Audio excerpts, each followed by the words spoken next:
Malaysian 370, contact Ho Chi Minh 120.9. Good night. Good night, Malaysian 370. Breaking news tonight, a Malaysia Airlines flight with 239 people on board, including 4 Americans, has gone missing.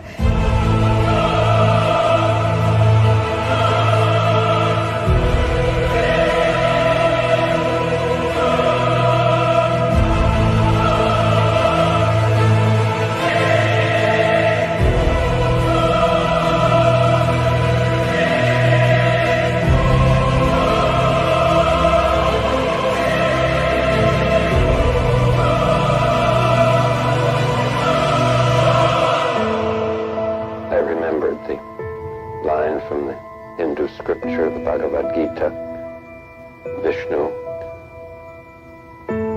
is trying to persuade the prince that he should do his duty, and to impress him takes on his multi-armed form and says, "Now I am become death, the destroyer of worlds."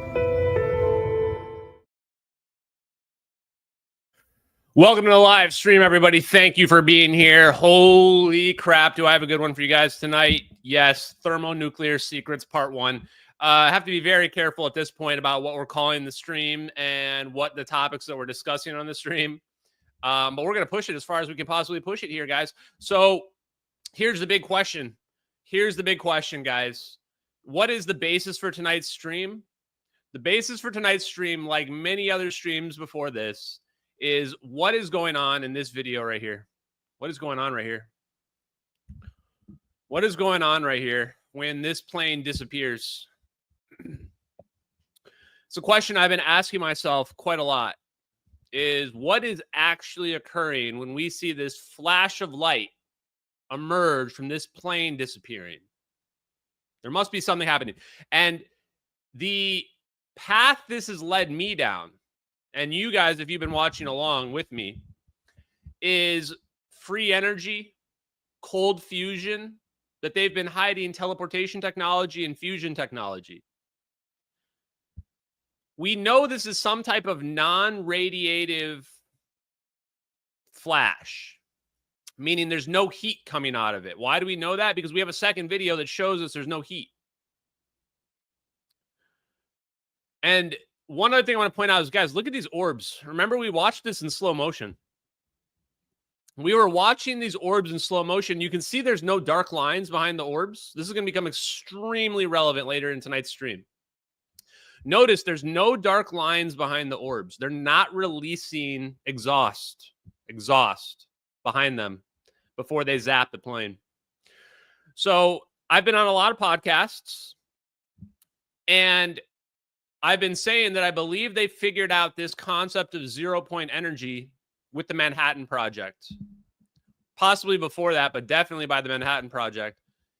And that they've been hiding it for the same reasons they hide the secrets about nukes. It's extremely dangerous. It's a weapon, etc., etc. Okay? So I decided a few days ago that we definitely needed to read Friedwardt Winterberg's textbook. Friedwardt Winterberg is one of the Project Paperclip scientists. Oh, I don't want to show anything too soon. He's one of the Project Paperclip scientists who also wrote at least one, I think 2 of the DIRDs of the Defense Intelligence Reference Documents. The physical principles of thermonuclear explosive devices. So I had absolutely no idea what to expect from reading this. I'm not a nuclear physicist, or at least I wasn't before this. I just had this, as a journalist, as an investigator, this very strong feeling that there must be some connection between nukes and possibly the videos, possibly fusion. Not sure. So we're going to do at least 2 parts on this, because this is a 150-page textbook. And tonight is just going to be the get you into it. So it really lets you realize how clear there is a connection between the concepts that we've been researching. So much so that once again, I'm having that ontological shock of holy crap. What those MH370 videos represent is possibly where they took nuclear bombs to the next level.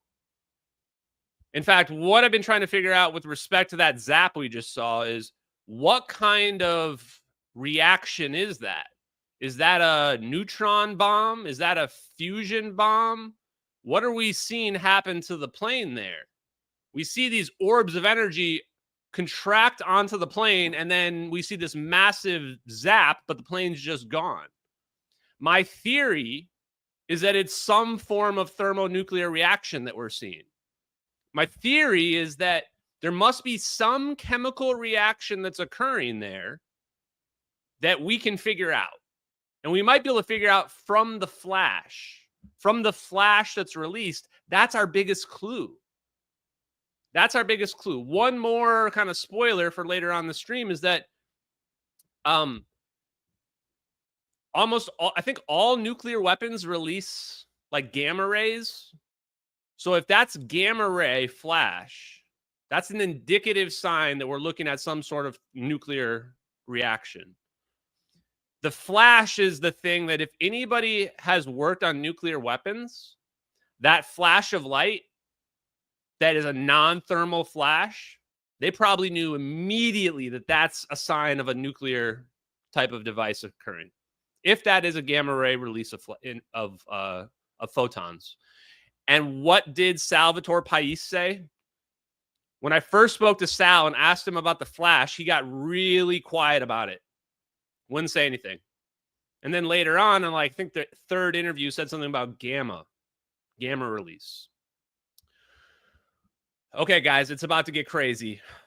First thing I'm going to do is I'm just going to read the first few pages of Friedwardt Winterberg's textbook to you directly as I read it the first time just a few days ago.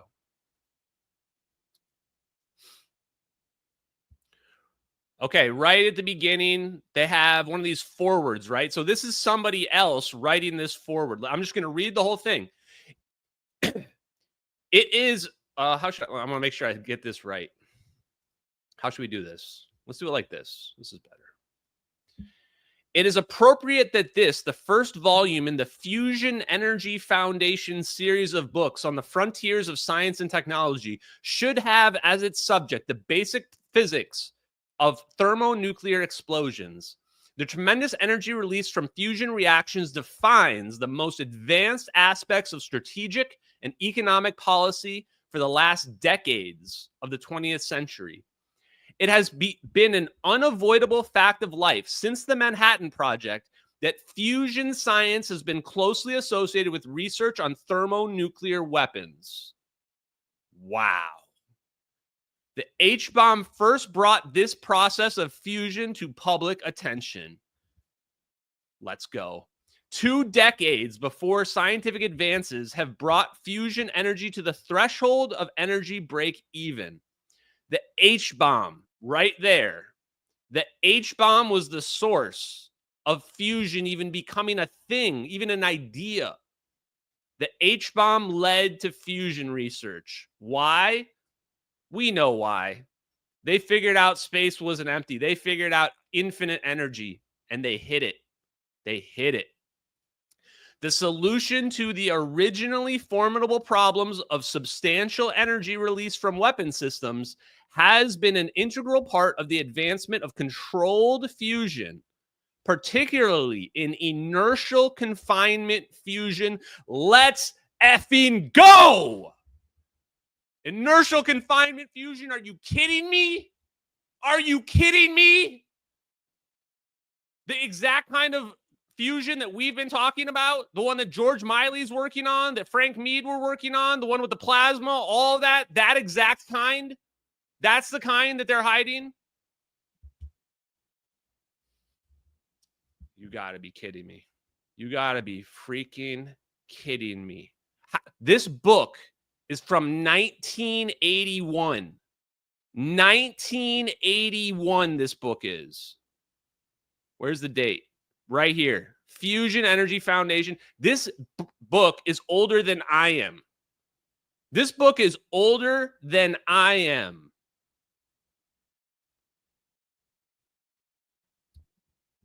Okay, I can't get too triggered. Some form of inertial confinement fusion will ultimately produce the most efficient and useful output of fusion energy in all likelihood. Wow, that's a bold statement to make 43 years ago. Inertial fusion, therefore, defines one of the most important frontiers of civilian and military science about which citizens must be adequately informed. This is not possible at present, however, because of many of the basic ideas and results in inertial fusion are still classified. Did anybody read this before? Did anybody read this textbook before? Before I started reading it live on stream? I seriously wonder if anybody just reads anything. Do scientists actually do anything? Do 99% of academic physicists do anything at all? For many years, we of the Fusion Energy Foundation have fought to change this situation. It is intolerable that the theoretical underpinnings of the science that, in the judgment of most knowledgeable individuals, will determine the future of the world should be classified.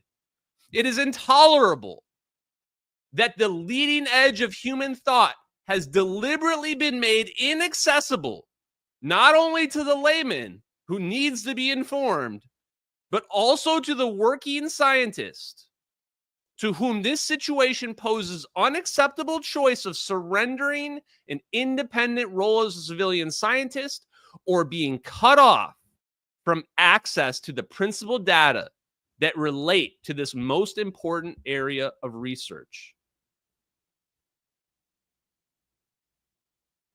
I am going to absolutely effing destroy and burn to the ground anyone in any institution that gets in my way.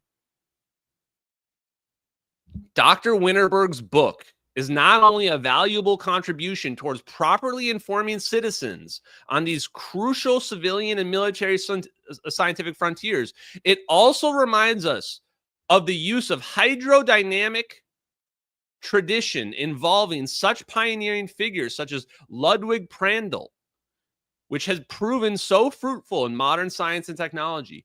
If this book contributes to informing the national citizenry as well as restoring the vigor of that scientific tradition, if it contributes to the development of new theoretical and experimental approaches to solving problems of the fundamental processes of fusion, then it will have achieved its primary purposes. The physics of the H-bomb is also the key to the unlimited energy of fusion.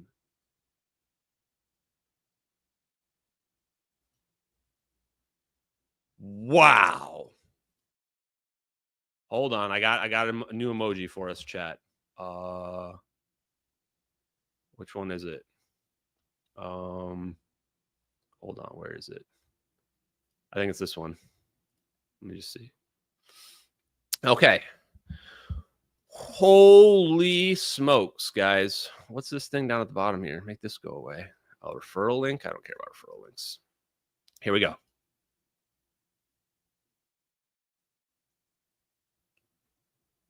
What do you think, chat? Look at that. Will you look at this? Interesting. Interesting.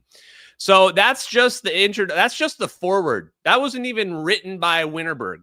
That's just the forward. Literally the last sentence. The physics of the H-bomb is also the key to the unlimited energy of fusion. Where are all the haters at? Where are all the free energies haters at right now? They're pretty silent. They're pretty silent right now. They're pretty silent.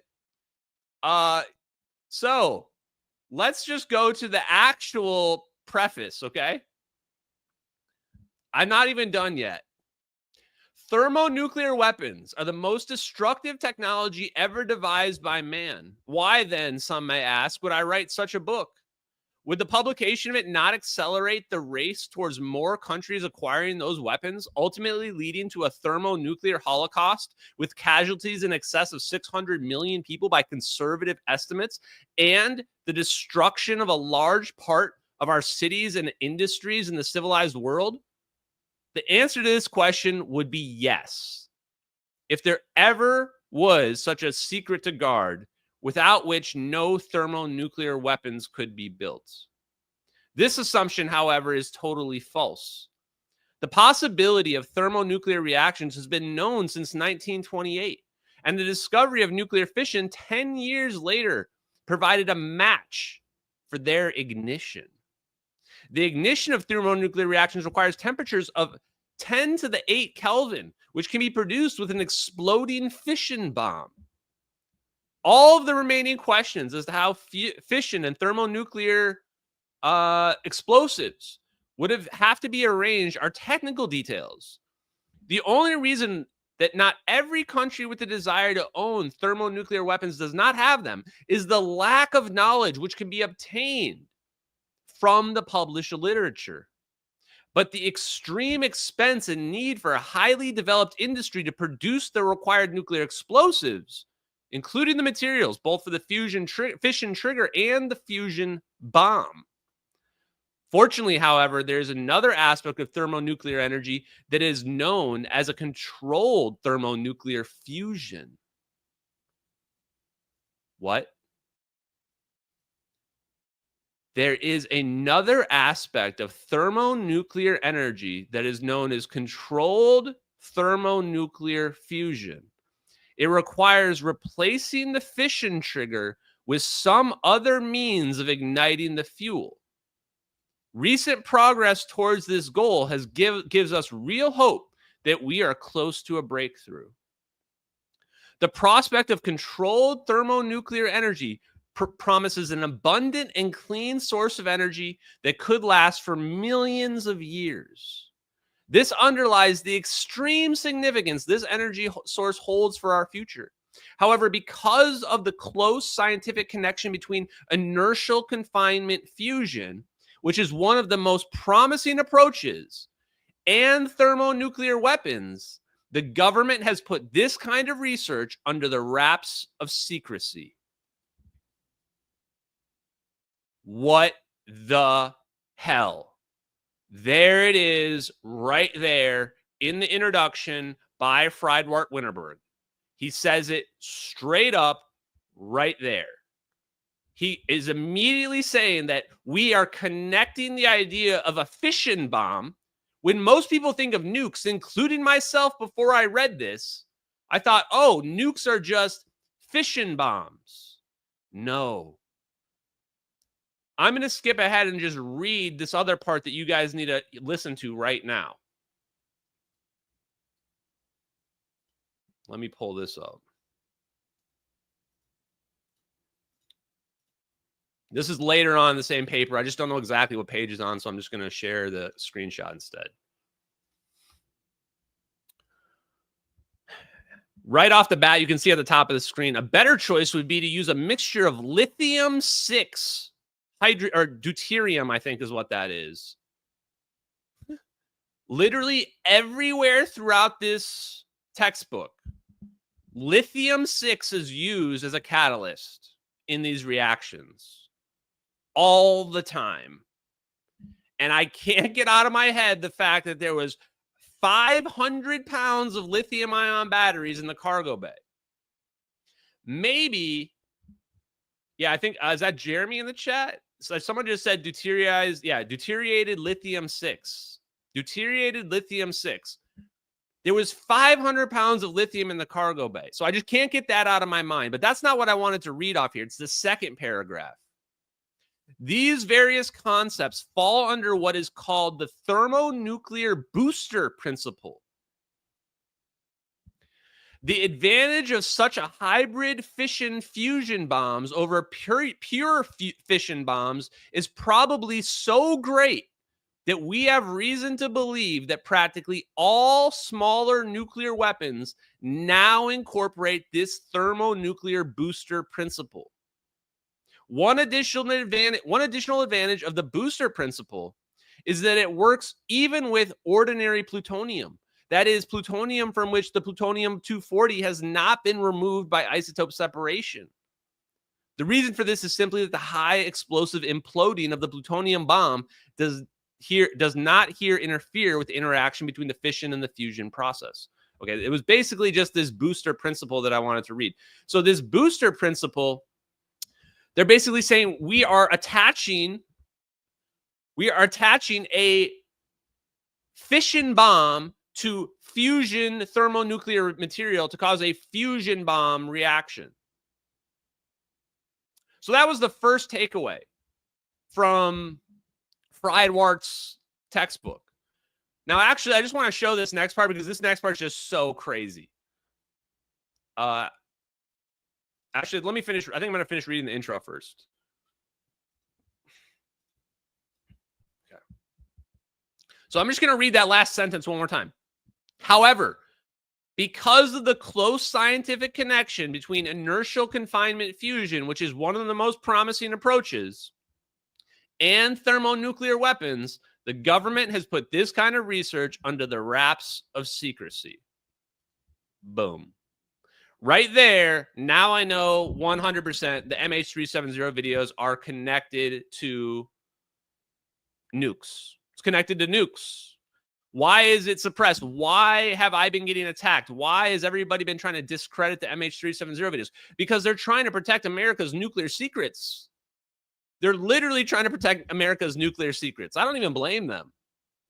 It's not my fault, though. If anybody's mad about this, just blame yourselves, man. Blame yourselves. I'm not the one who teleported an airplane, guys. I'm not the one that teleported the airplane. You're the ones that teleported the airplane. You use this super magic, I don't know what it is, fusion bomb or whatever the hell you did to the plane. You're the ones that did that. It leaked on the internet. You shouldn't have been recording it. By the way, there is literally no way. Like, the only reason why they've got this freaking payload connected to this MQ-9 drone, like, this thing is so absurd. Hold on. Where is it? The only reason why they got this huge targeting pod connected to this MQ-9 Reaper drone is because this is their weapon they're deploying. They're deploying a nuclear weapon here, and they're literally recording it. They're deploying some kind of nuclear weapon, and they're watching it. They've figured out nuclear control to the degree where, or fusion control, however you want to think of it, to a degree where it's just become like straight up magic.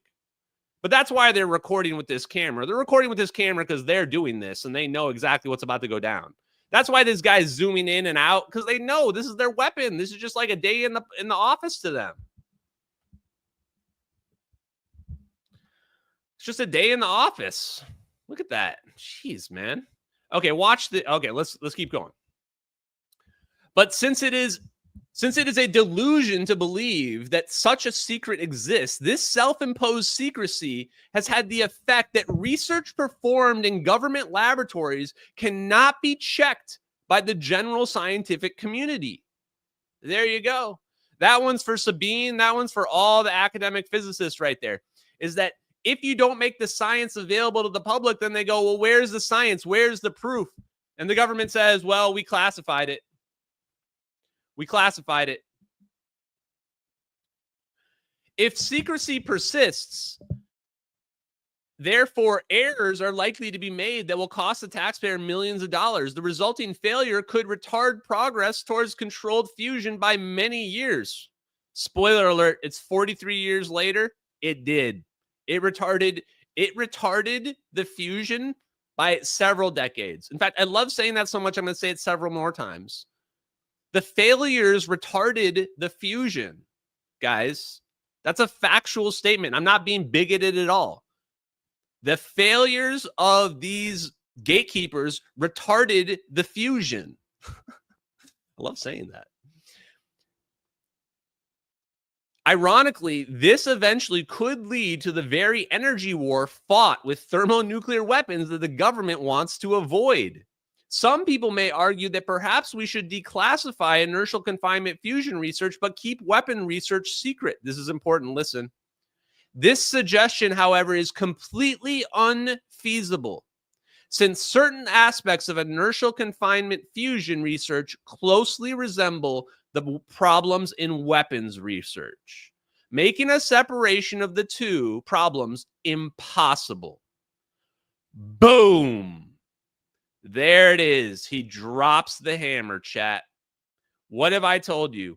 There is no disconnecting the weapons from the free energy. They are one and the same. They are coming together. There it is, right there.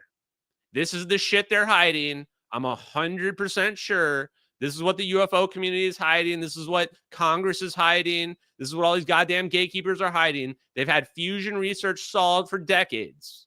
Decades and decades. That's why you're seeing plasma balls flowing around in the sky. You're seeing the plasma balls float around in the sky because they've had fusion figured out. Those plasma balls aren't aliens. That's just our fusion research flying around. Yes, as I've said, thank you, JK Philly fan. It's two sides of the same coin. The fusion research and the nuclear bombs are two sides of the same coin. My intuition was exactly correct. It's two sides of the same coin. They had it figured out. This is why we're so confused about everything. They've been gaslighting us and hiding fusion research under the guise of national security for thermonuclear weapons. That's what they've been hiding this whole time. And yes, to Jeremy's point, it's all in the non-linear stuff, which was Sean Kirkpatrick's specialty. Guys, Sean Kirkpatrick is 1,000% gatekeeper. 1,000% gatekeeper.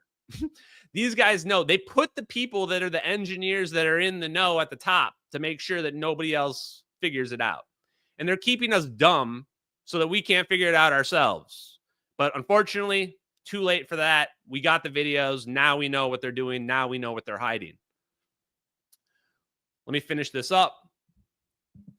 So, okay, so you can't get it's all or nothing, guys. It's all or nothing. So that's why I posted the meme earlier, the anime video earlier. Because look, there is no separating. There is no, we're just going to give you the cure for cancer, right? There's no such thing as that. You get everything. You get the good and you get the bad. That's true disclosure, chat. That's true disclosure. That's the kind of disclosure you're not going to get from the woke disclosure people.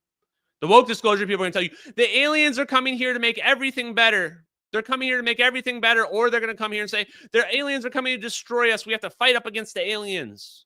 I'm here to tell you there's no good answer to this. There's no good answer. We're going to get the free energy, and we're going to get the black hole super weapons along with it. It is what it is.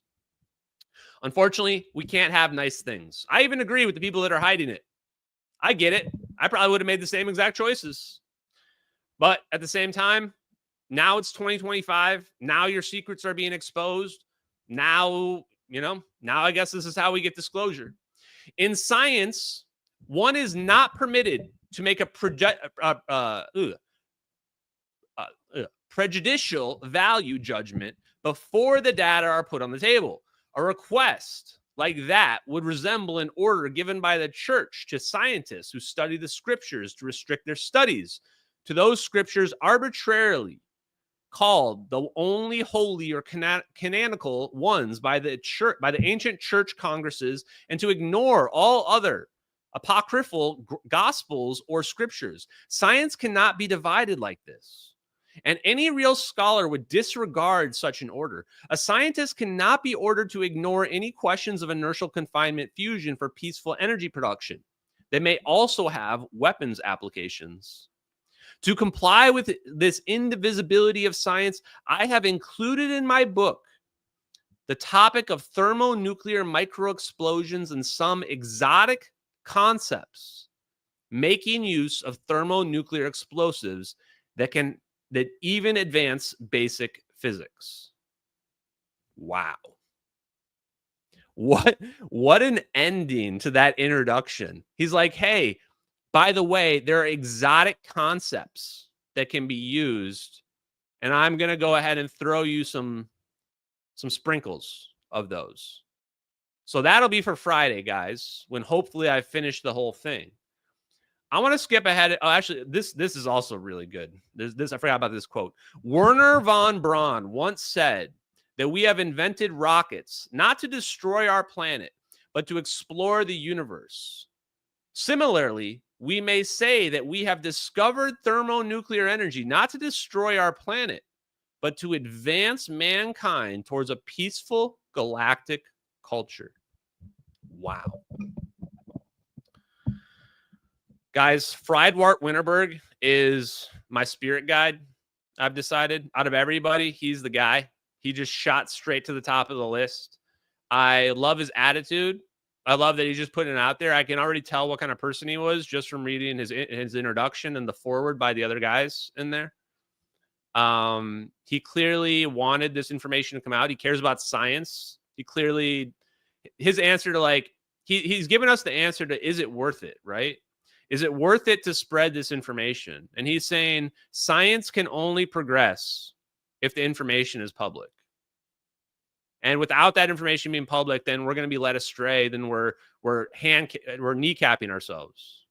And when it comes to the destruction of the planet, well, I mean, so be it. It is what it is.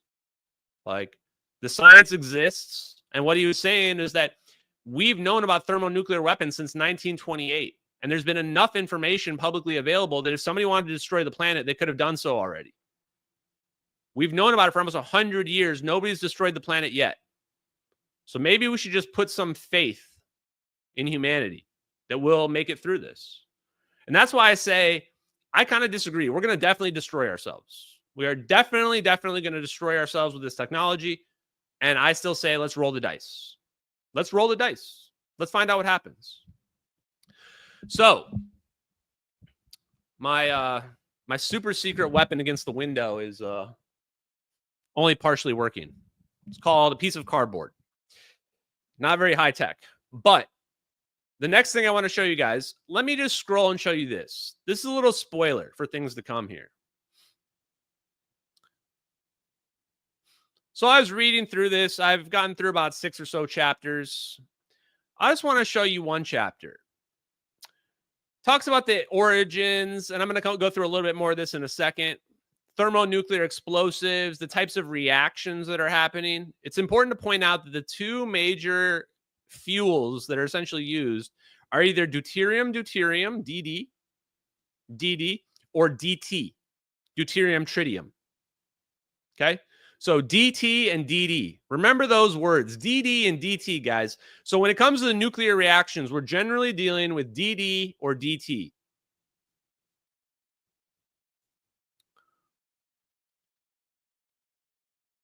And this one right here is what started to give me pause. I think I am just going to go through part of this right now. It says, since as we shall show in the next chapter, the temperature in a fission explosion can reach the ignition temperature of the DT, but not the DD thermonuclear reaction. It was long believed that a thermonuclear weapons program would depend on a large tritium inventory. This, however, has two various serious drawbacks. First, the tritium would have to be generated in a nuclear reactor out of a lithium isotope through neutron bombardment by the various reaction here. Neutron plus lithium-6 equals tritium plus helium plus a little bit of energy, light. This is very costly. Second and worse, tritium has a beta decay of half-life of 12.3 years, transforming it into helium-3. To sustain a large tritium inventory, therefore, a large continuous operating tritium production facility to compensate for the continuously decaying tritium would need to be required. So to overcome these difficulties, Jeter proposed in a remarkable paper to use lithium-6, deuterized lithium-6 directly as the thermonuclear explosive by letting the tritium generation occur through neutron reactions during the thermonuclear explosion itself. So he's saying we're going to produce alchemy, and the alchemy of the explosion will produce the tritium needed for the process itself. Okay, that's pretty amazing. What is the chain reaction that allows this to happen? Oh, it's lithium-6. It's lithium-6 again. So lithium-6 is the catalyst that allows this chain reaction to just perpetuate. So I'm not an advanced chemist, but when I read this, I go, wait, so basically you just need some lithium-6 at the core, and then you need to have whatever your fission explosion is on the outside focused in on that? Okay. And it says, in this reaction, one of the chain links is a neutron reaction, not a thermonuclear reaction that only takes place between charged particles. The large quantities of neutrons initially required to keep the reaction going at a large pace could therefore in principle be supplied by a fission explosive. However, since by diffusion some neutrons are always lost, the chain reaction must be coupled with a neutron multiplier. As neutron multipliers, they propose using uranium or beryllium. Okay. So let's skip down. What else did I want to take a look at before I get to the spice?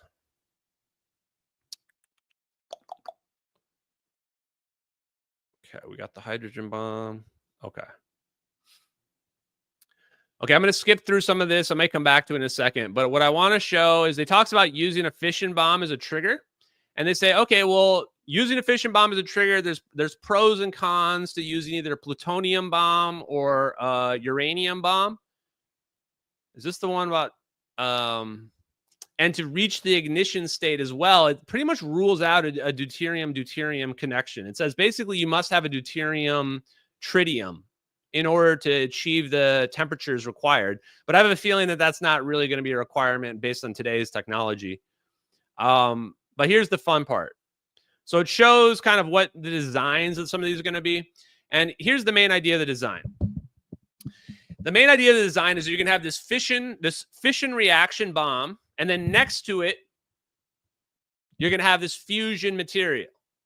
But you need to have your geometry set up in a way where the fission explosion feeds into the fusion bomb. That's the big rub. You basically want to have one feeding into the other without destroying the confinement of it. And so then the question is, okay, well, how do you do that? And it goes into some of the challenges about it in terms of, well, you know, it's going to destroy your thing. Well, here's an example of what he's saying is you put the plutonium around your lithium. You put it around your lithium uranium. Okay, that's pretty neat. It says the booster principle. I'm going to zoom out just one stage here. In the booster principle, the thermonuclear material, a mixture of lithium, deuterized lithium and uranium, is placed at the center of the fission plutonium bomb. This increases the total amount of neutrons released and hence the yield. So wait, you put the lithium in the middle? Put the lithium-6 in the middle? Starting to get pretty familiar now, guys. Isn't this starting to get kind of familiar now? Okay, well, there can't be any more weird coincidences, right? So then they talk about, well, how are we going to do this? Okay, well, the next chapter is called the polyhedron configuration. What do you think this is about to look like, chat?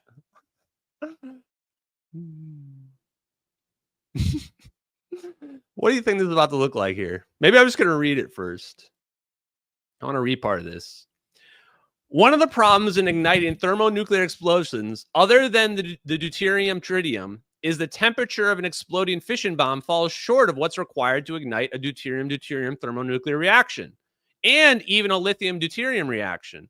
To overcome this limitation in temperature, we may put several fission bombs on the corners of a polyhedron.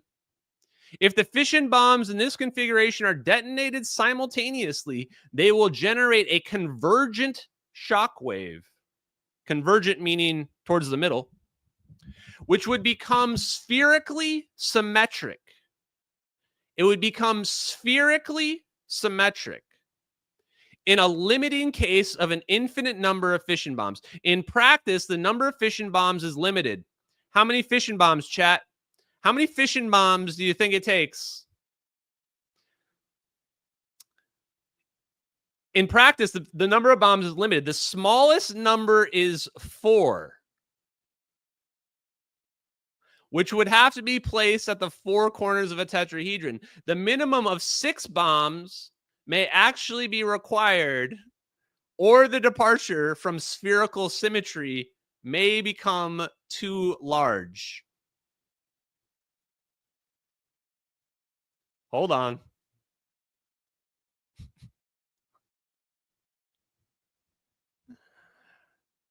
Okay. Well then, interesting. Interesting. Interesting. Let's keep going. So then it talks about spherically convergent shock waves and says the temperature is going to rise in proportion to the distance, where the distance of the shock wave front from the center of the convergence. Okay, so let's just scroll down. What does this look like? What the hell? What the hell? Are you kidding me right now?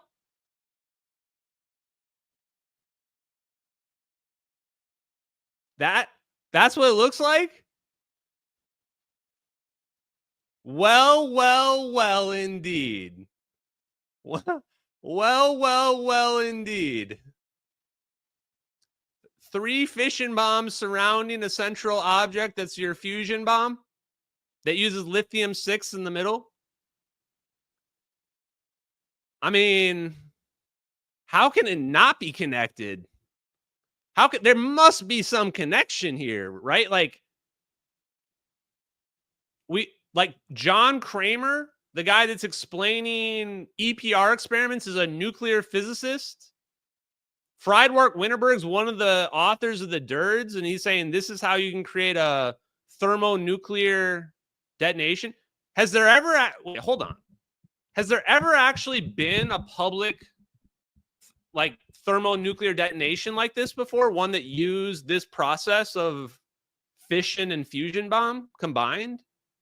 Has there ever actually been a public? Do we even know what they look like? Do we know what any nuke looks like aside from a normal fission bomb? Like, this is what I'm actually starting to wonder. I'm looking at this and I'm going, in my head, my conspiracy theory's head is looking at this and I'm going, wait a minute. What if what we're looking at is some kind of nuke bomb thing that they've created and we've just never seen it before? We've never seen what it could do before. I'm going to Google this real quick, chat. Let's just Google this real quick. I actually want to know, like, has there ever been, or like maybe what's a list of all thermonuclear detonations? Okay, list of nuclear weapons tests. Let me see what we got going on here. We're going to do a little bit of old school research in real time here. What does Wikipedia say? Oh, Wikipedia, huh? Okay, what are the years of the tests? When was the last time we tested something, huh? 1,000 tests by the United States. Okay, what are the most recent ones? 1992, that's it? Come on, that's it? Known tests. This is it? This is it. This is all the known tests. They stopped after 1992? Okay, chat. I'm starting to get that feeling. I mean, I just pulled this up. I had no idea what the answer is, right? If I'm right, then we wouldn't have had a lot of public tests recently because the public tests are us teleporting shit. We're teleporting shit now. So what was the last one? Last one in 1992, the Nevada test site, described as a test to ensure the safety of deterrent forces. And before that was 1962. So we haven't really tested a nuclear weapon since like 1962. At least not publicly. Yeah, I gotta say, I think we figured it out. I think we figured it out. I think, and look, now China was testing stuff in the 70s, but that's it. Guys, I think this is the big secret. The big secret is they started doing nuclear tests And they figured out that we're straight up manipulating reality. We're blowing holes in space-time. Here's why. Salvatore Paisi's patents, guys. What does Salvatore Paisi's patent do? It's a high-energy electromagnetic field generator. It produces an extremely powerful EMP. That's what Sal's patents essentially doing, was high-energy electromagnetic field generators doing. That bug's got to go. And so you say, oh, wow, that's basically what a nuke is doing without the thermal release of energy, without the radiation. The nuke is releasing an EMP. And so then I wonder, holy shit, Salvatore Pais is working on nukes. Salvatore Pais must be working on nukes for the Navy or nuclear-related weaponry, right? That must be what he's doing. Holy shit. Holy shit. That's the reason why he's putting disclaimers in front of all my interviews. Like, why is Sal going, we're not going to help our adversaries? Who does he think he is? Oh, he's a guy working on nuclear weapons for the United States military. Okay, that makes sense. Especially because we are just classifying fusion research as nuclear weaponry. Pretty easy to get something to fall under the category of nukes. This is how they were able to hide 0-point energy. What they figured out was they were getting more energy out than what they were putting in. And they realized it was too dangerous because it meant infinite energy, infinite destructive potential. Once they figured out there was infinite destructive potential, whoop, everything was classified. Never to come out. Never to come out. Wow. So, are you ready for the next part? Lockheed Martin. So I start digging into, it was actually one specific concept. Let me pull it up. I want you to see, I'm trying to remember how I even got to this. How did I figure this out? I literally figured out the exact thing that we're looking at in the videos, the orbs. What are the orbs? The orbs are Lockheed Martin's hypersonic inertial confined, what do they call it? Their compact fusion reactor. They've got their compact fusion reactor in there. I know because the exact form of fusion they're doing, it has one flaw. It has an ejection of ions on a single path. And in that specific condition, they say that could be used for propulsion. That is exactly what they're using it for. It's exactly what they're doing. They took the form of fusion where there's a gap where the electrons shoot out through a path and they go, oh, we can use that for energy generation and we can turn it into a drone. That was perfect for what they wanted to do it for. And what do we call that form of fusion? We call it inertial electrostatic confined fusion. That's what we call it. That's what we call it. How much of this does Tim Ventura know? Guys, this is a big question. I mean, I see Jeremy in the chat. The APEC boys just showed up at Chance Glenn's lab. There's Gary Stevenson sitting there next to him. Gary Stevenson saying how he's an aerospace corporation engineer, knows all the dudes, top dudes. How much of this is gatekeeping happening from APEC? I have to wonder. I know Ron Pandolfi's talking to Tim Ventura, so I don't know, man. Who's gatekeeping all this? Maybe everyone. Maybe everyone. End of the day, I don't even really care. I don't even really care anymore. It's just ridiculous how much gatekeeping is going on with this stuff. Okay. So I think it was JK Philly fan was sharing some of these links going, hey, look, turns out NASA's been taking inertial IEC fusion propulsion concepts very seriously for many, many years. And so I started digging through some of these. Here's another one. This one's from 1999. So we're looking at the dates and the times here, and look at this one, 2001. These are all the dates and times I would have expected them. In order for those orbs to be spinning around MH370 in 2014, this is exactly the dates and times I would have expected them to be taking this seriously. So we can pretty much narrow down when they figured out these orbs to like the 90s and 2000s. That's when they figured out how to like take this engine and make this magnetic bubble around it. And the magnetic bubble makes it look like a plasma orb, but it's really just an engine inside of there. Okay, here's another one. Inertial electrostatic confinement fusion setup and operation, 2002, right? And this is the same time, right here. This is the same time that the NASA breakthrough physics propulsion thing was going on with Hal Puthoff, Eric Davis, all those guys. This was one of the terms I was Googling from Friedwardt Winterberg's textbook. Gas dynamic energy focusing. Okay. What the heck is gas dynamic energy focusing?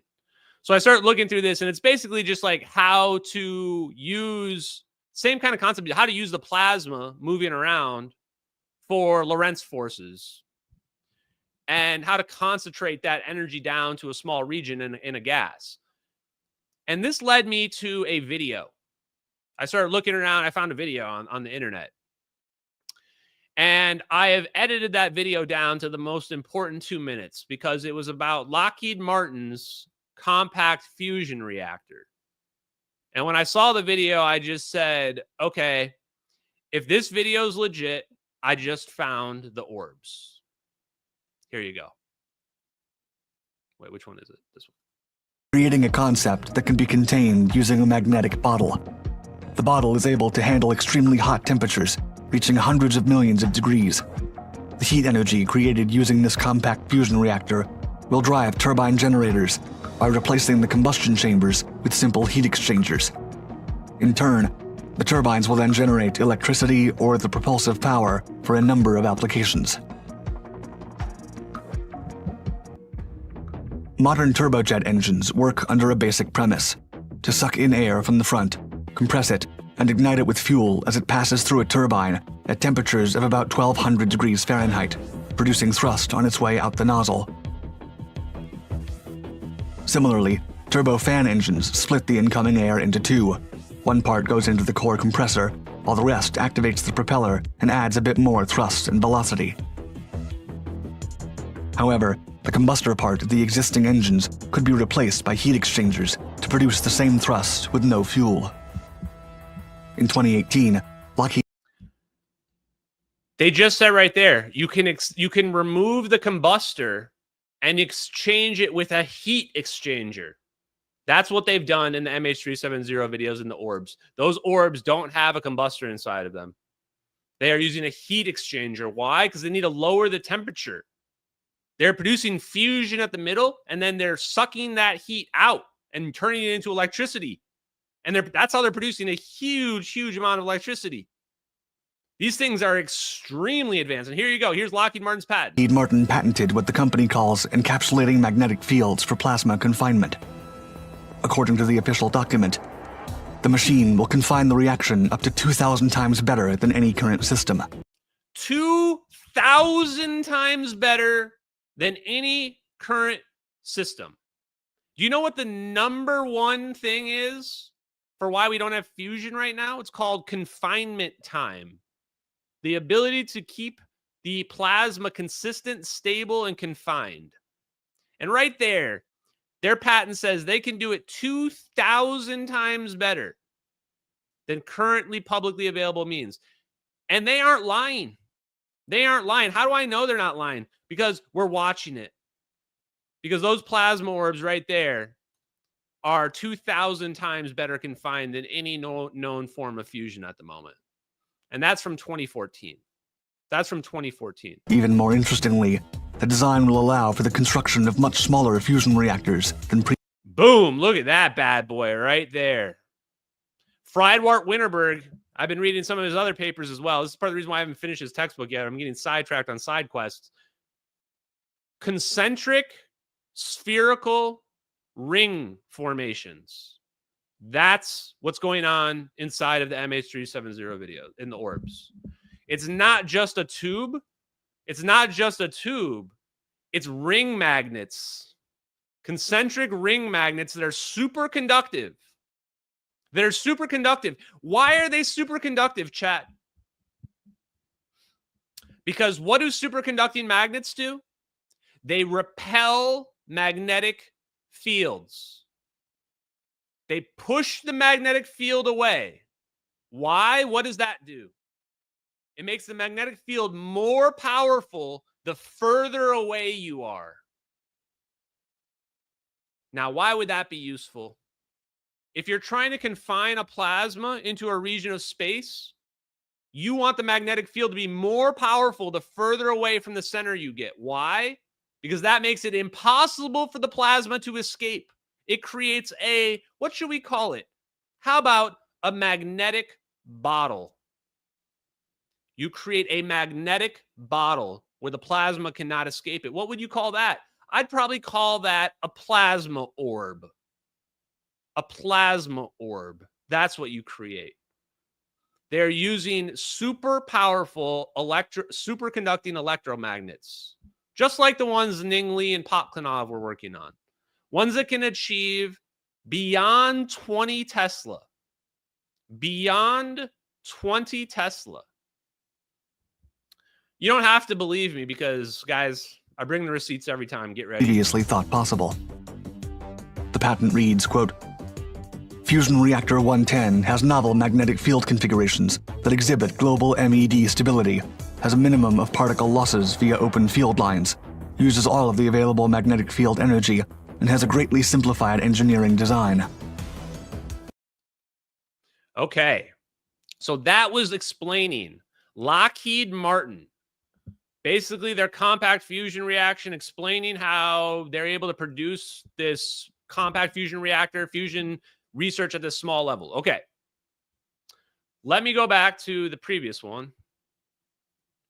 Where's that? Okay, I'm going to close this. These were the sources that came along with that video. That video had 3 different sources. I pulled them all up and read every single one. Holy effing shit. What does that say right there? What does that say? This is Lockheed Martin's compact fusion reactor slides from their own thing. These are the different versions and advancements that they're working on. What does T7 say? DD reactor conditions demonstration. T8 says DT ignited reactor demonstration. Those are the exact same things that Friedwardt Winterberg was talking about are required for the thermonuclear detonations. Those are the exact same fuel sources that Friedwardt Winterberg was talking about for thermonuclear detonations. I'm just pointing that out. There they are, right there. DT or DD. We better memorize those acronyms. I have a feeling they're going to become quite handy for us. So the first paper, the first article here is by the Warzone. Warzone's reporting is great. I think it's hilarious that Warzone probably has no idea the significance of the stuff that they're reporting on.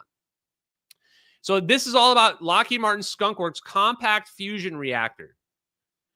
And it says it first became public knowledge in 2014. Well, 2014 was a very good year for disclosure of extremely advanced technology, it turns out. History is going to remember the year 2014 pretty fondly, I think, when it comes to technology advancements.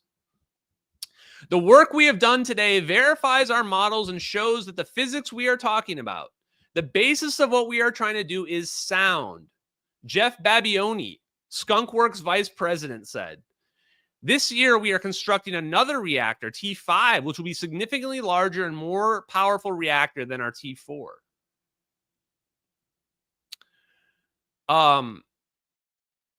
Let's scroll down. Let me see what happened here. Oh, yeah, here's the design. Look at this. Superconducting ring magnets.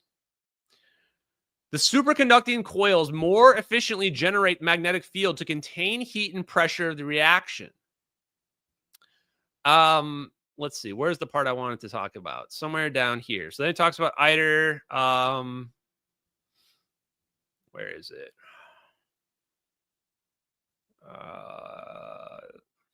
Oh, here we go. This part. The problem with tokamaks is that they can only hold so much plasma, and we call that the beta limit. measured as the ratio of plasma pressure to the magnetic pressure. The beta limit of the average tokamak is low, only about 5% or so of the confining pressure. Comparing the torus to a bicycle cycle, he says, if they put too much in, eventually their tire will burst. So to operate safely, they don't go close to that. The CFR, the compact fusion reactor by Lockheed Martin, will avoid these issues by tackling plasma confinement in a radically different way. A radically different way. What do you think they're going to do, chat? What do you think they're going to be? Instead of constraining the plasma within tubular rings in the donut, screw that. A series of superconducting coils will generate a new magnetic field geometry in which the plasma is held within the broader confines of the entire reaction chamber. What does that mean? The plasma will just be freely suspended. That's what that means. The plasma will be confined by the magnetic field alone. So for us, instead of a bike tire expanding into the air, we have something more like a tube that expands into an ever stronger wall. The system is therefore regulated by a self-tuning feedback mechanism, whereby the farther out the plasma goes, the stronger the magnetic field pushes back to contain it. The CFR is expected to have a beta limit ratio of 1. We should be able to go beyond 100% or more. And they said the beta limit is the that how much plasma they can hold. So what they're saying is their fusion can condense plasma 20 times or more better than the public's tokamak reactors. 20 times or more. Probably 2,000 times more. Have they figured out fusion?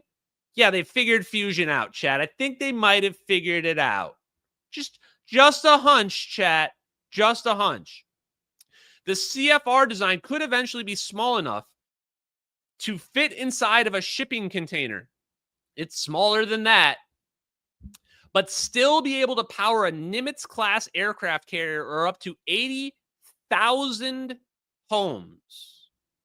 80,000 homes. What did I tell you about the dense plasma fusion ball focus that Frank Mead was working on? Gigawatts of excess energy. This is definitely it. This is definitely it. This is the plasma ball fusion focus thing that Frank Mead and them were working on. Same exact concept. In fact, they must be the exact same thing in my opinion. It even says right here, it only takes a tiny amount of fuel to cause this to occur. And it says this could completely disrupt power generation industry and have wide-ranging impacts. And it says, unfortunately, despite the progress, many questions still remain about this new reactor concept. Lockheed Martin initially said that their prototype might be available this year or next year. That was 2019. Now it's 2025. Where is this thing? By 2017, the schedule got pushed back to sometime in the mid-2020s, but they didn't offer any more time frame whatsoever. So you've got a magical fusion reactor, but you just have no public release of information about it, none at all, and there's just nothing about it now. Why? This is where the blue-pilled NPCs would go, oh, it didn't work. It didn't work. Guys, they're on publicly, they're on version like, I don't know, 7, 8, 9. You really think it doesn't work? You think Lockheed Martin doesn't know what they're doing? No, it works. It definitely works. It works, chat. Okay. This is just one of the first sources. Okay. Second source. So here you go. Look at this. This is what we're dealing with inside the MH370 Orbs. In fact, I'm not even sure there's a laser in front now. There might still be a laser, but I think they're using some kind of magnetic field configuration like this. A ring, smaller ring inside of a bigger ring, cathode, anode, and then the center part is transparent. So certain particles can shoot through it.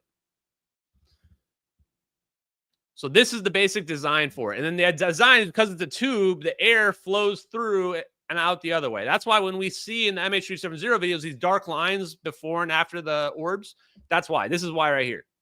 This is why right here.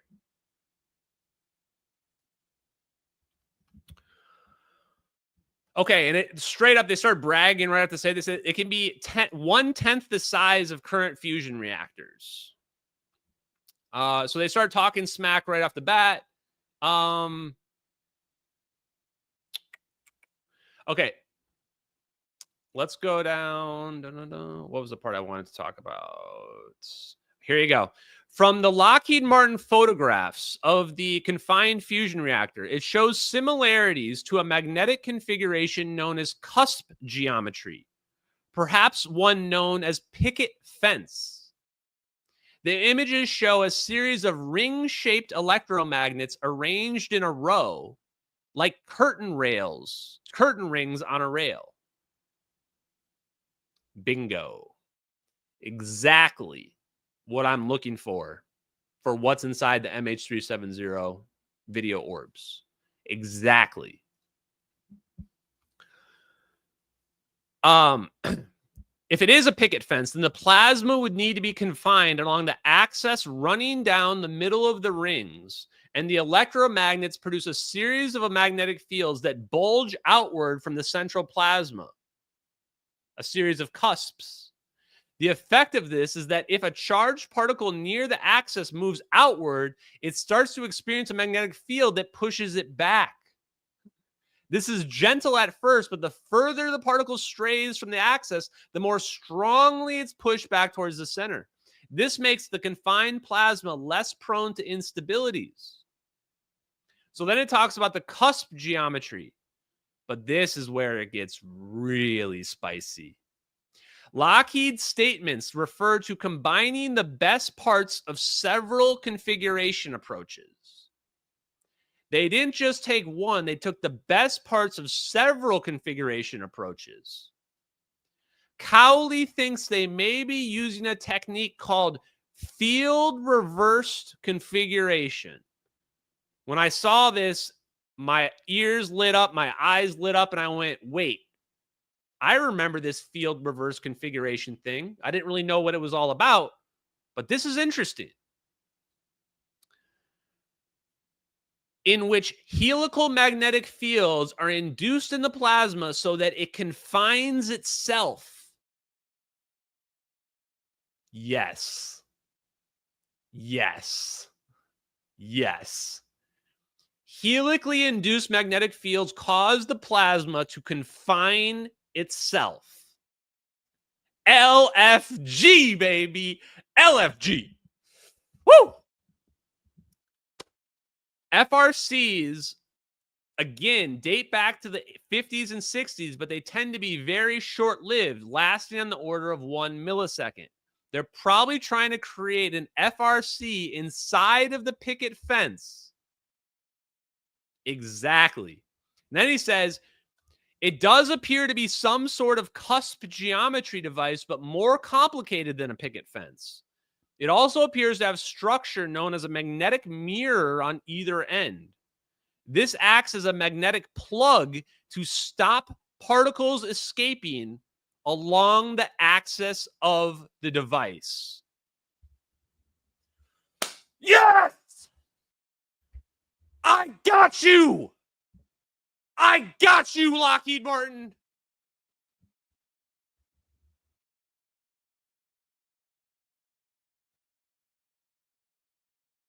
That's the proof we needed. That's the proof we needed. Watch the orbs. Watch the orbs closely. We found them. It's Lockheed Martin's. They're using this extremely specific fusion configuration.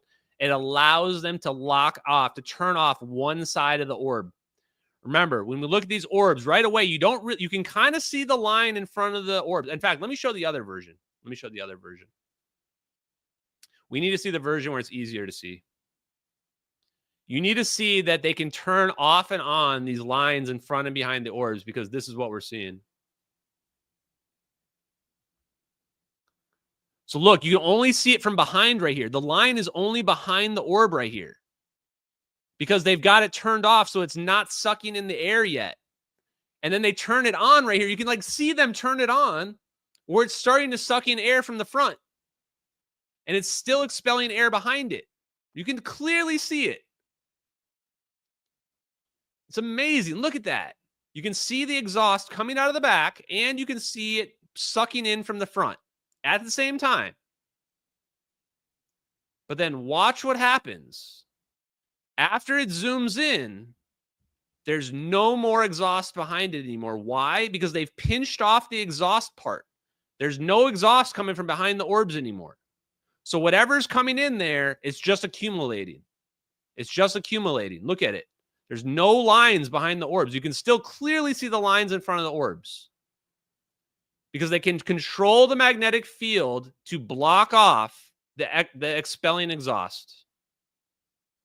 This is not alien technology. This is human technology, 100%. 100%, that's human technology. There it is right there in this article. Boom. In fact, I had a second backup source for that exact claim right there. That's not even the first. I have a second source for this claim.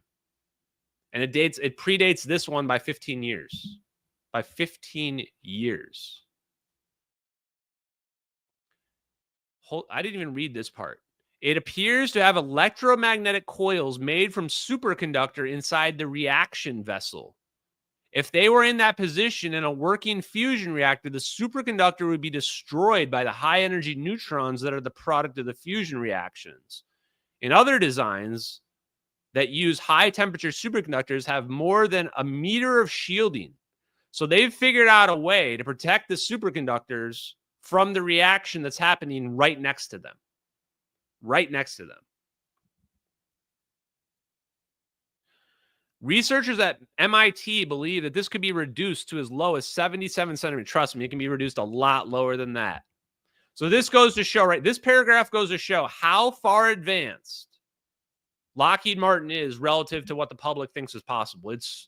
They're light years. Yeah, it has to be the heat exchange. The heat exchange is what's solving this problem. They're saying, well, the material should be getting destroyed. Well, they've controlled the temperature. How do I know they've controlled the temperature? Because I can see the orb is not white hot. That orb is like blue. That means that thing is relatively cold. That means whatever fusion reaction is happening there, either it's happening at a low temperature or they're able to suck that heat out of the reaction very quickly. Okay, one more article. Actually, this is just Lockheed Martin's actual website. This is just their website. This is Lockheed Martin's compact fusion reactor website. Here you go. No secret that Lockheed Martin Skunk Works often finds itself on the cutting edge of technology. Yeah. Listen to this. As they work towards developing a source of infinite energy, our engineers are looking to the biggest natural fusion reactor for inspiration, the sun. By containing the power of the sun in a small magnetic bottle, there it is. There it is right there. Guys, right there. You can literally just read Lockheed Martin's website. They're taking credit for the orbs right there. We are on fast track to developing nuclear fusion reactors to serve as the world's ever-growing energy needs. And then, let's see, anything relevant here? Okay, no, I think that's good. Okay, field reverse configurations. What the hell is that on the right? What the hell is that on the right? That looks very oddly similar to the orbs, right? But you can imagine an elongated version of this where it's slightly more protruding. The moment I start looking at the field reverse configuration, I went, holy shit. Guys, it's field reverse configuration. We've solved it. Here you go. Watch and learn. This is an actual field conversion test by one of the companies that was working on this design. That's the plasma you're seeing right here. Look at the shape the plasma forms. Oh, look, it formed a perfectly stable bubble. The plasma, the yellow plasma, just formed a perfectly stable bubble, and you can actually see this little sub-bubble in there. That little sub-bubble is exactly what our electrons look like inside our bubble of plasma. There it is right there. That's definitely... So what they were realizing is when they did that test that I just showed you, they did this test and they realized, oh, wow, we can stabilize the plasma perfectly. We can make our perfect plasma ball. We just use a field reverse configuration. Field reverse configuration with our hypersonic plasma ball. We can use the electrons shooting out behind us as propellant. We can turn it off if we want our thing to just be accumulating energy. Absolutely incredible. So let me just show you. I want to show you the heat signature of the orb real quick, just so you understand, like, that's what we're looking at. That's what we're looking at. Here's the orb again. Look at those heat signatures, chat. Look at those heat signatures. Look at that thing when it pops out. See that bubble right there? That heat signature bubble? Field reverse configuration. That's why that bubble is so stable. When we watch the videos as the orbs are flying around, why is that bubble? I mean, yes, the bubble is like flipping around, but it's pretty much just stable right there. That bubble is going to be above, perpendicular to the path, I believe, if I got that correct. So back to the field reverse configuration. It explains some of the explanation, says they're both used in spheromax as well. So they're used in spheromac and toroidal shapes. The part that really got me excited was when I got to this part down here. It said, later research was at the Air Force Research Laboratories. Hold on, chat. Third time's the charm. There we go. Air Force Research Laboratories. I've heard of them. Air Force Research Laboratories, everyone? Okay. Those are the people that I've been saying have figured out the plasma orbs. And also University of Wisconsin-Madison, Princeton plasma physics. Okay, and then, oh, look. Here's the company, TAE Technologies. This is the company right here. I just showed you their demonstration. Those people right there. Those are the ones I just showed you their demonstration for field reverse configuration. That's the one. Okay, so I think what I did was I clicked on here. Yeah. Clicked on here, and it said details on an Air Force Research Lab field reverse configuration plasma device. Unfortunately, this link doesn't go anywhere. Doesn't matter. You guys know that I am an expert researcher. Took me 5 minutes and I found the paper. Look at this. Look, would you look at that? Air Force Research Labs. Details on an Air Force Research Labs field reverse configuration on plasma confinement. A field reverse configuration plasma device is being developed at the Air Force Research Labs, Edwards Air Force Base. This geometry concept is based off the coaxial slow source FRC fusion reactor concept developed at the University of Washington. A scaling energy model, I don't know what that is, COTSA FEA, and a proof of concept experiment have been completed. In addition to a complete suite of magnetic diagnostics, as well as photometric and optical and internal plasma measurements have been constructed. Okay, that's pretty awesome. You know what? I'm going to skip to the end of this one, although I didn't even get to the beginning here, and I went, holy shit, there it is. There it is, right there on the right. There they are. That's how they change the modes. Look, it's just a tube. It's just a tube, right? They turn the modes on. Look, pre-ionization mode. These are the various modes for the orbs. You can turn on the different modes, and the different magnetic fields will control whether or not the ions can pass through the particle accelerator. The middle of the orbs is basically just a particle accelerator. And how they control the magnetic fields determines what happens. That's what determines what happens. Wow. Okay, that's pretty sweet. And then look at this. This little concentric ring. There's my concentric ring that I was looking for. The concentric ring inside, right? Boom, right there. Hello. Oh, looks like somebody in the chat also read this. So then they go through the experimental setup. So if you want to do your own experimental setup, here you go. There you go. This is for the APEC boys. Just give me a shout out. I gave you guys the, here's the paper. Here's the, you can have the whole configuration. I think this says like $400,000. How much did they spend on this? I think they have a cost in here somewhere. The part I wanted to show you is at the end. For more information, detailed practical application and motivation for the study of these devices, the authors invite readers to attend the Joint Army, Navy, NASA, and Air Force Conference in December of 2005. You know what's coming next, chat. You're talking Ash and Forbes here. Ash and Forbes don't play. If there's something I want to find, I'm going to find it. Did Ash and Forbes find the 2005 presentation? Yes, he did. Yes, he did. What's the next tab over on the right? Fusion Space Propulsion, a shorter time than you think, by John F. Santarius. Fusion Technology Institute, University of Washington, Jan F. 2005. There it is. There it is. Uh-oh, what do we have now? Deuterium helium-3 and pulsed power fusion approaches would shorten development times. Deuterium helium-3 field reverse configuration dipole spheromac. Booyah, baby!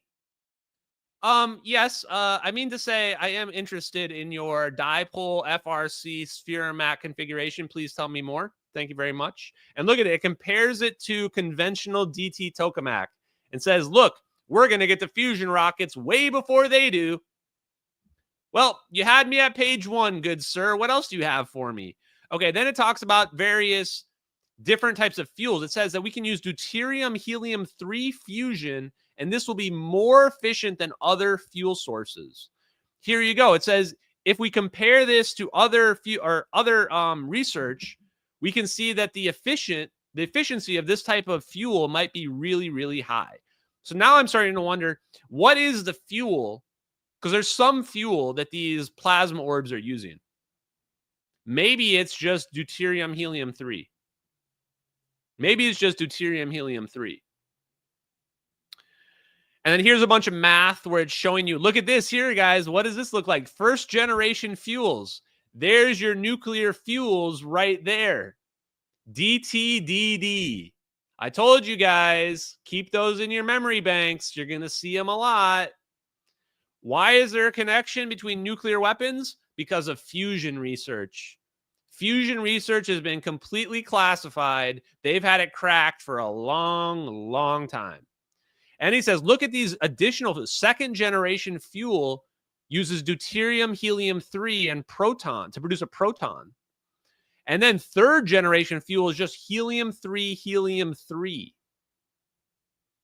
My question is, I don't know enough about chemistry, but can they just get these fuels straight out of the air? Which of these fuels can they just zap the air and they have what they need?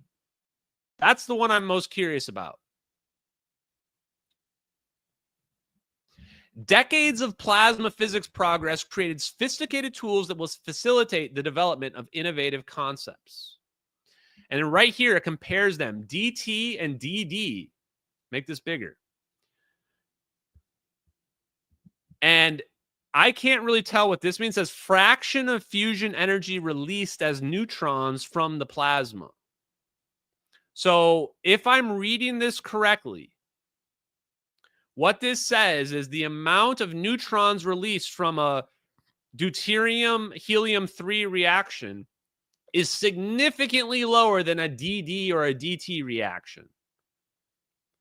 Now, can someone correct me if I'm wrong, but my interpretation of this is that you're going to have a less energetic reaction from deuterium helium-3 as your fuel source. a less boom reaction because there's less neutrons being released. Maybe I'm wrong, but please let me know. Someone in the chat can help me out with that one.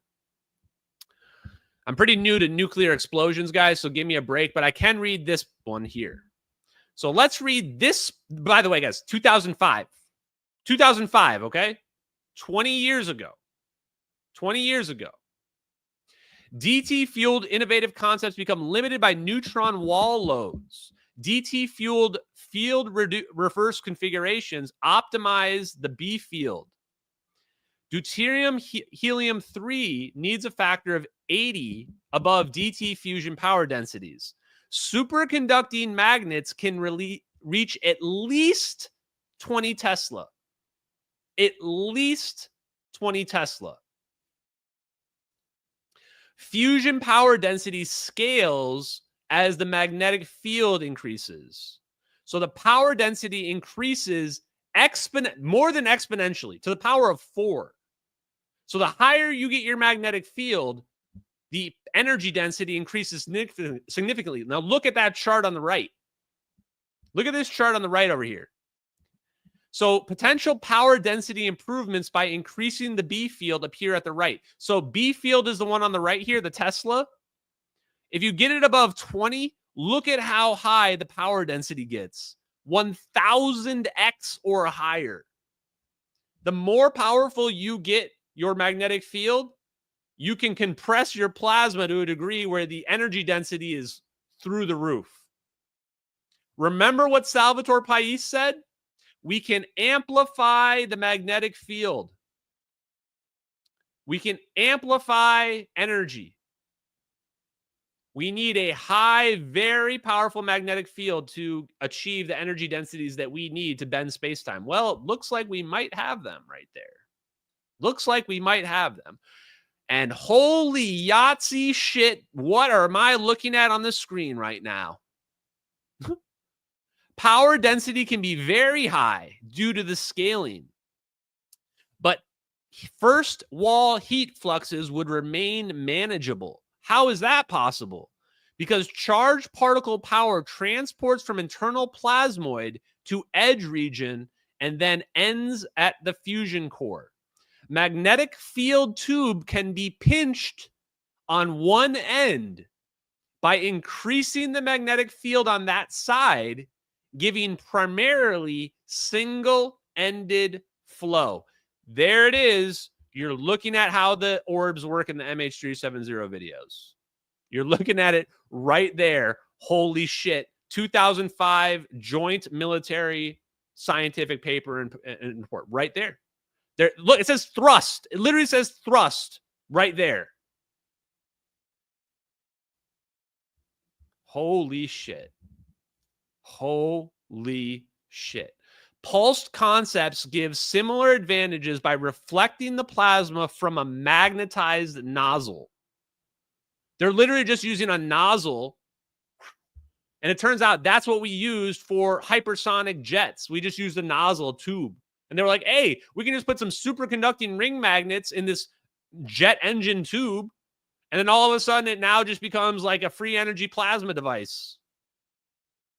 Holy shit, man. Okay, let's see what else we got.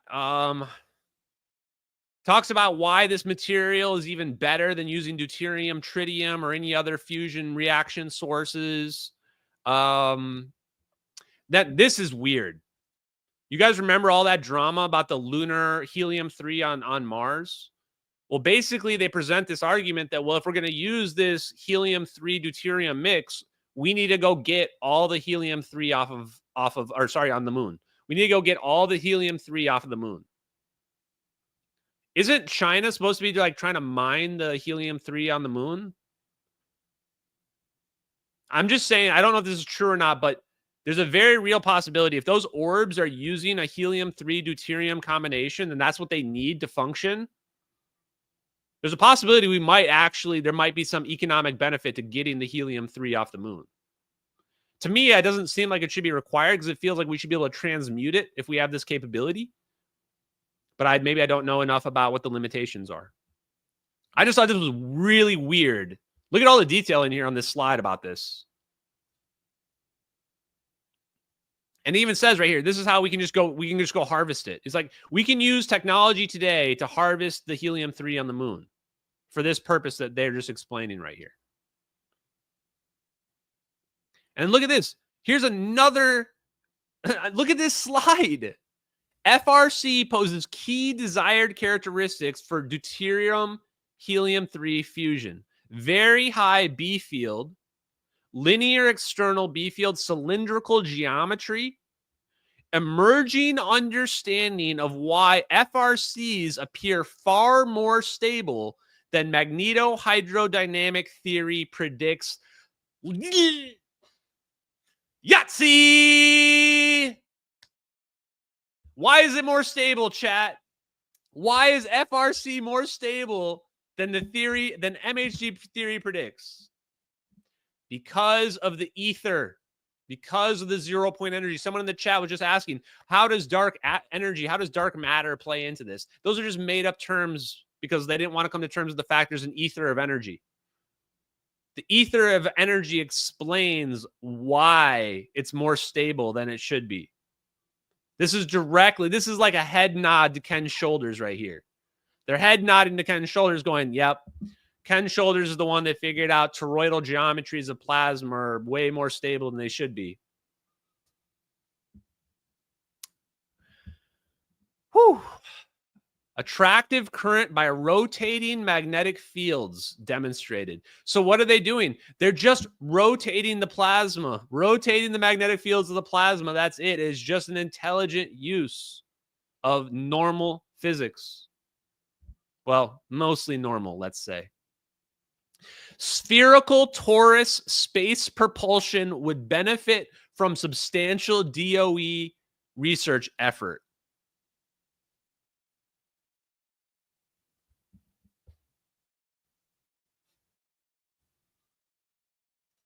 Spherical torus space propulsion. Spherical torus space propulsion. DOE. Huh. I think we are ready to solve the puzzle, Pat. I think we're ready to solve the puzzle. It is Department of Energy has been covering up fusion research for 70 years because they are, I don't know, name whatever you want to call them. Any evil word in the book. The dipole configuration offers relatively simple design that an MIT Columbia team has begun testing.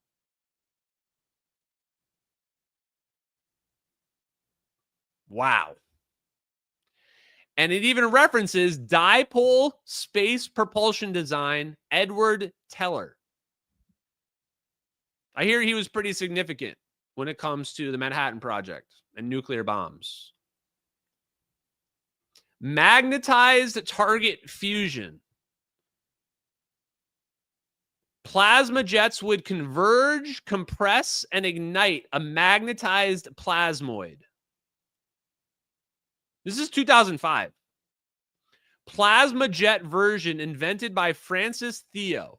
Ionized material from the fusion microexplosion would reflect a diverging magnetic nozzle to produce thrust.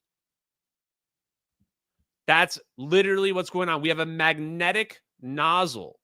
They've created a magnetic nozzle, like a fire hose nozzle, inside of the orb, and it produces thrust. They can move the nozzle any direction they want. That's exactly what the orbs are doing in the MH370 video. There it is, right there. Do you think this is just a coincidence that we found this 2005 Jan-F presentation all about the orbs, all about how they fly, all about what they're doing? Remember what Friedwardt Winterberg said in his introduction of his textbook from 1981. He said, I'm going to show you micro explosions. I'm going to reread it right now, actually. Wait, where is it? Remember in his introduction.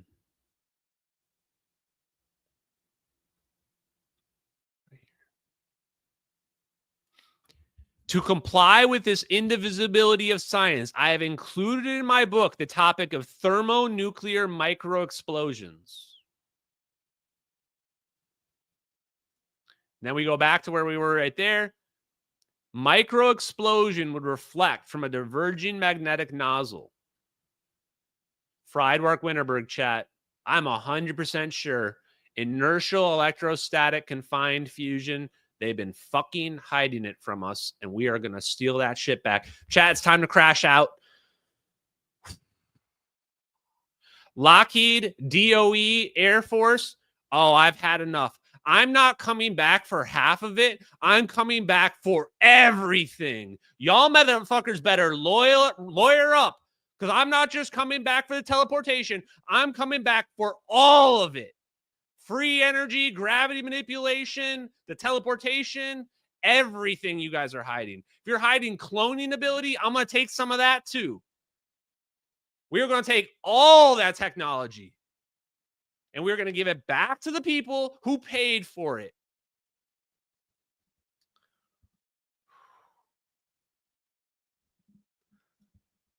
Okay. And then take a look at this right here. Pulsed high density fusion as well. So there's several different versions of this that they've been working on.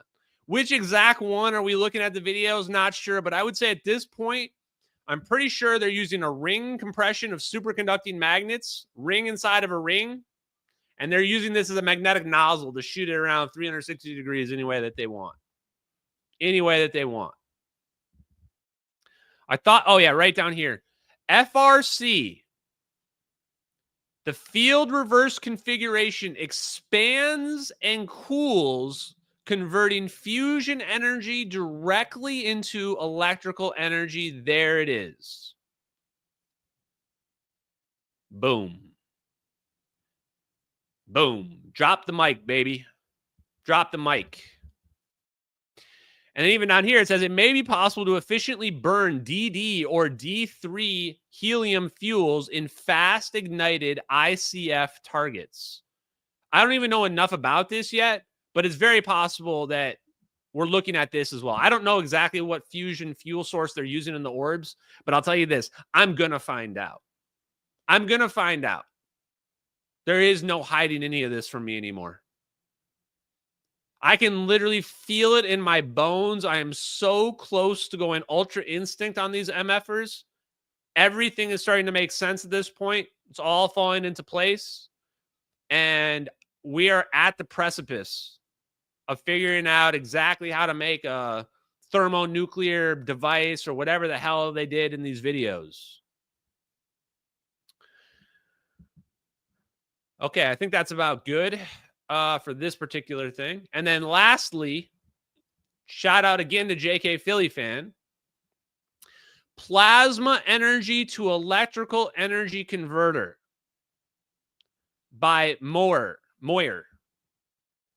Plasma from a fusion reactor is directed along a straight line path and then converted directly to electrical energy by means of a plurality of parallel arrays of Venetian blind collector grids. The planes of the arrays are mutually parallel and transverse to the plasma path. A relatively low retarding potential is applied to the first collector grid for collecting low energy ions, while successively higher retarding potentials are applied to each succeeding grid array for collecting ions of the corresponding higher energy. So basically, they figured out a way to absorb the energy from the plasma. And this is why I was looking into thermoelectric generators, how to convert heat into electricity. They have figured out not just how to do fusion, but how to turn the energy from fusion back into electrical energy, to accumulate that electrical energy. And presumably what's happening right before they zap the plane is they're accumulating energy as they're spinning around the plane really fast while their exhaust port has been closed by the magnetic field.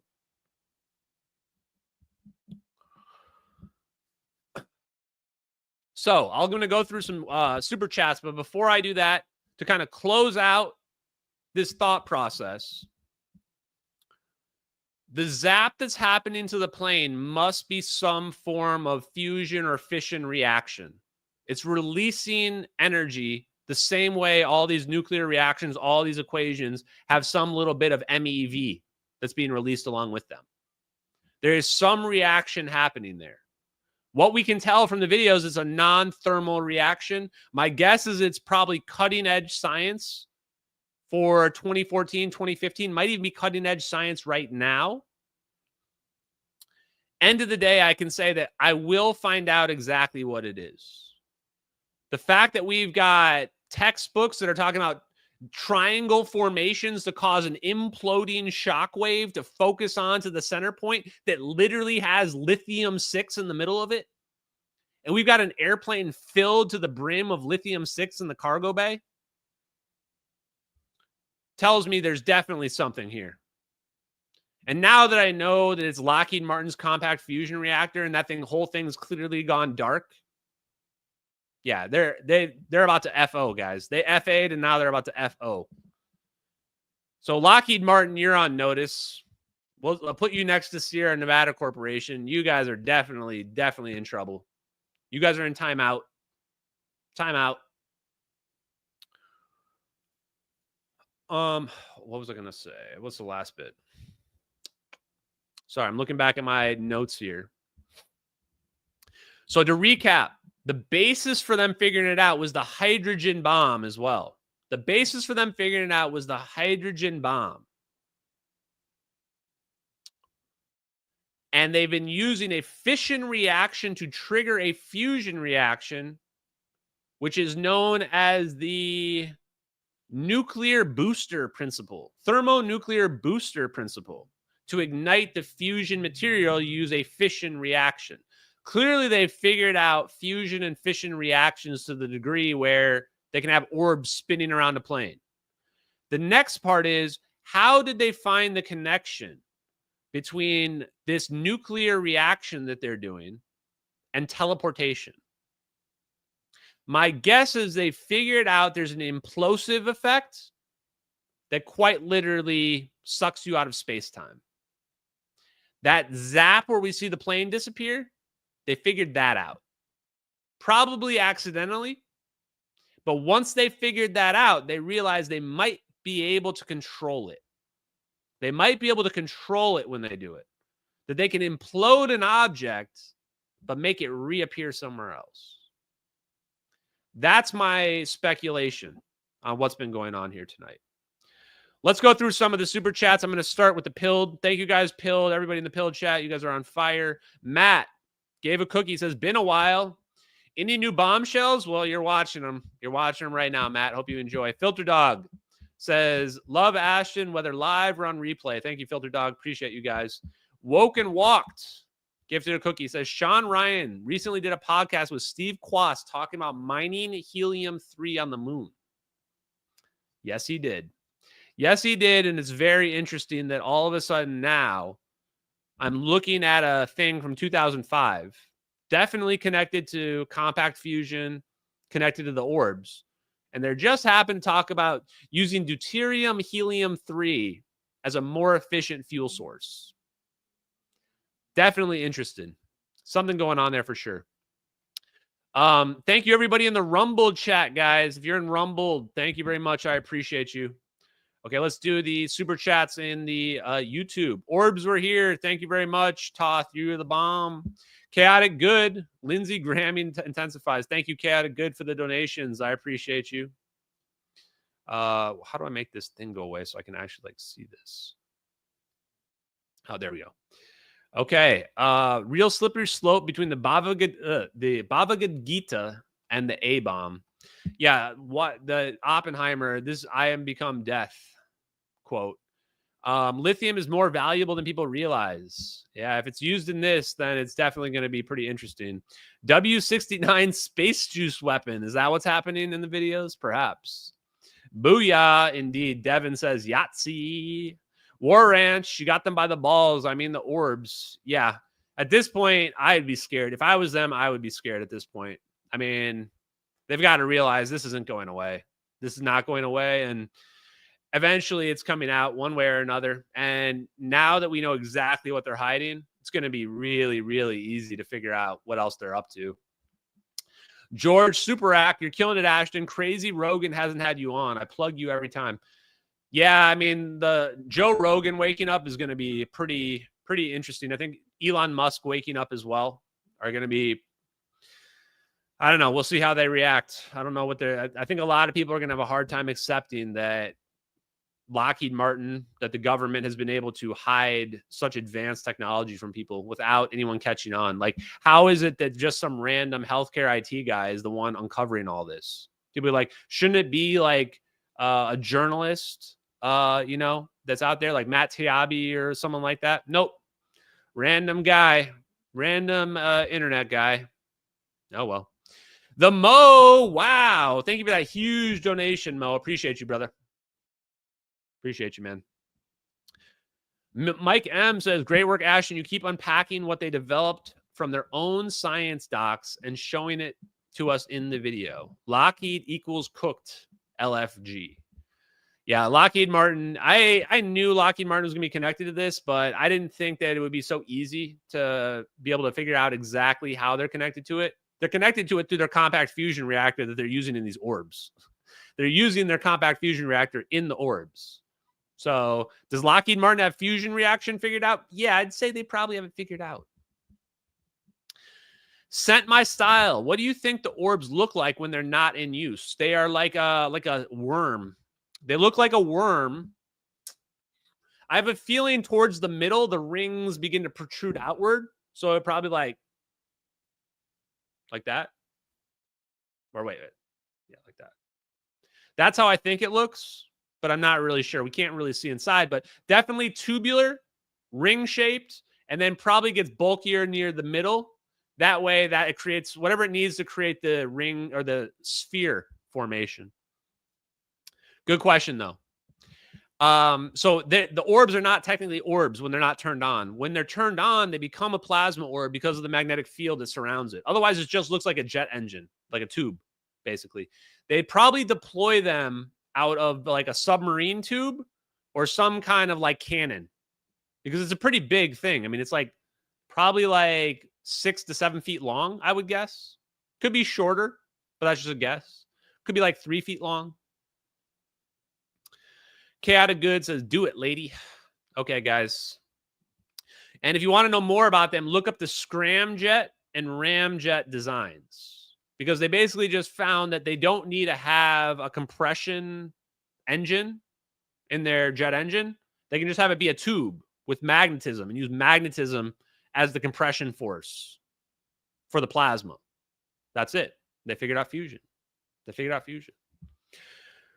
Okay, let me take a look at my notes. Actually, I think that's good. So remember, guys, DTDD, guys. DTDD. If you have any other information, post it in our Discord. I'm going to post a link to the Discord if you want to put some information in there. If you happen to be a nuclear scientist and you know the exact reaction that's going down in the videos, that would actually save me a lot of time. That would save me a lot of time. Then I don't have to become a nuclear physicist, which, by the way, like this is, at this point, we're definitely putting ourselves in danger. I mean, Israel just assassinated like a dozen Iranian nuclear scientists. And now we know why. Why did they take out the Iranian scientists? Well, because apparently nukes lead to teleportation and black hole superweapon bombs. So that's probably why they took out the Iranian scientists. By the way, rest in peace if those guys were my followers. I feel kind of bad, but yeah, it is what it is. That's the world, chat. That's the world we live in. Ashton, what are your thoughts around the Boogosphere? Okay, I haven't addressed this. Let's address this right at the end, guys. The Boogosphere, the Mazel orb shit in the videos that are going around, these are just low-quality distractions. Are they real? Maybe. In fact, probably. What is it telling us? What are we learning from these things? Nothing. What they are is a circus. They're a circus. Everybody's getting around it. Everybody's speculating on what they're doing, speculating on how they're working, but nobody's really got any hard evidence, hard information. Are they doing anything special? No, they're just floating around in the sky. Floating around in the sky. I mean, cool. A balloon can do that. Floating around in the sky is neat. You know what's neater than floating around the sky? Teleporting a Boeing 777 out of space-time. teleporting a Boeing 777 straight out of space-time. That's a little bit cooler. So, unfortunately, I look at all this stuff out there and I go, the sphere, the mummies, all this shit. What is it? How, is that progressing anything forward? No. You could say maybe it's progressing people's, like waking up some people on the fringes here and there, but it's not really pushing anything forward. Explaining how UFOs are connected to nuclear weapons in the Manhattan Project and how the whole UFO topic is basically being co-opted to hide fusion research. That's on another level. That blows the lid off of several cover-ups. So that's my viewpoint. It's not that I'm against the Booga sphere. I'm not against the mummies. I'm not even against that video that just came out about the Mazel orb. It's just not impactful. It just doesn't move the needle even a slight little bit. We are at the point where we need extraordinary stuff to move the needle. Stories and stuff out there are not getting it done. Even a random 2-second video of a little sphere going across the screen. You guys really think that a 2-second video is the best that they got? We're watching a minute-long video from 2 different perspectives, 2 different angles from 2 different perspectives of a Boeing 777 being teleported out of the sky. And you think that a 2-second video of a little metal ball going across the screen is the best they got? That's got to be like the worst they have. They're releasing the worst garbage to us, and then they're expecting us to clap like seals while we go, oh, you released a metal sphere floating through the sky. Thank you. Thank you. Which kind of alien is that? Are the thick whites inside of that thing? Nah, I'll pass on that. I'm a little more interested in trying to figure out the exact chemical nuclear reaction that they use to cause a plane to implode and teleport through space-time. I'm a little more interested in that. I love you guys. Shout out to Ohio Kimmy for that cookie as well. Guys, you guys are the best. We got the best community out there. It's not even close. Love you, MH370X. Friday, Independence Day in the United States. Nuclear Armageddon, ? Thermonuclear Secrets Part 2 on Friday. Who knows what else we'll find? At this point, absolutely nothing. Nothing surprises me anymore. Okay, guys, going to play us out. Have a good night, everybody. Later.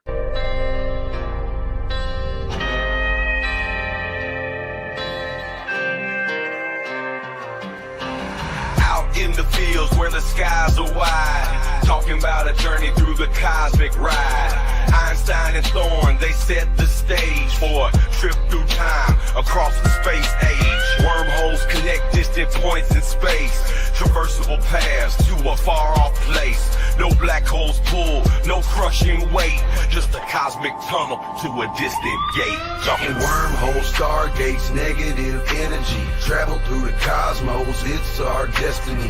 MH370, where did it go? Boeing 777 through a wormhole flow. We're talking wormholes, stargates, negative energy, travel through the cosmos, it's our destiny. MH370, where did it go?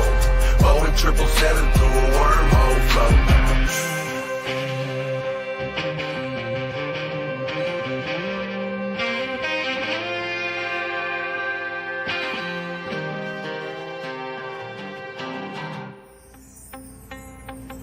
Exotic matter, negative energy's the key to stabilize the wormhole for you and me.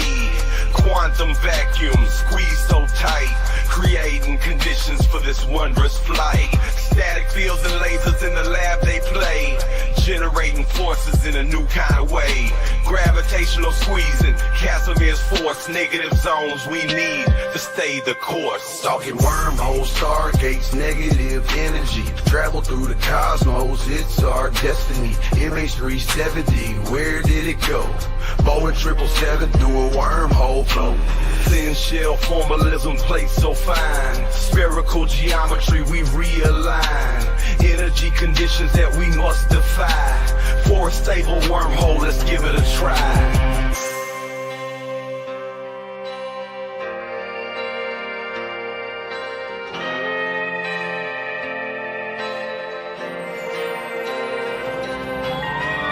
Unknown forces balancing the plates, creating the throat, open the gates, from Earth to the stars in a single bound.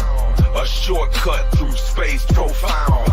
Engineers and dreamers hold the key to future worlds and what we could be. With science in hand, we forge ahead through the cosmic paths that we now tread.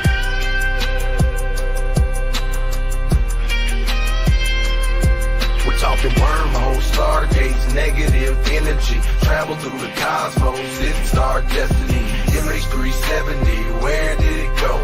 Boeing 777 through a wormhole flow. From the fields to the stars, we break the chains. Understanding the universe, we make the gains. Lil Hula Crunk shines, bringing truth to light. Through his music, we'll explore the night. With wormholes and stargates, our path is clear. Exploring the cosmos, our future's